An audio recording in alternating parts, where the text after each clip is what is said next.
SSC ও দাখিল পরীক্ষা সামনে। এ সময় অন্য শিক্ষার্থীরা যখন পড়ালেখা নিয়ে ব্যস্ত, ঠিক তখনই জীবন মৃত্যুর লড়াইয়ে বিছানায় কাতরাচ্ছেন নোহা আক্তার বিনা। ব্রেন টিউমারে আক্রান্ত এই শিক্ষার্থী কিশোরগঞ্জ সদর উপজেলার বগাদিয়া তালতলা গ্রামের বাসিন্দা। তিনি শহরের নগুয়া আয়েশা আহাদ দাখিল মাদ্রাসায় পরীক্ষার্থী। হঠাৎ অসুস্থ হয়ে পড়ায় থেমে গেছে তার পড়াশোনা। তীব্র মাথা ব্যথা আর অসহ্য যন্ত্রণায় দিন কাটছে তার। সামনে দাখিল পরীক্ষার্থী, এই মুহূর্তে আমি অসুস্থ। আমি অন্যান্য ছাত্রছাত্রীর মতো লেখাপড়া করতে চাই।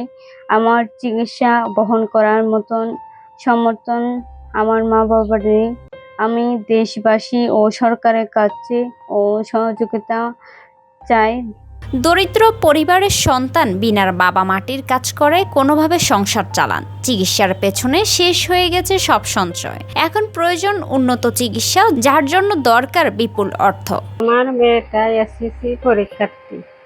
তার হঠাৎ করে ব্রেন টিউমার হয়েছে। ডাক্তার বলছে ঢাকা চিকিৎসার জন্য 4 থেকে 5 লাখ টাকা লাগবে।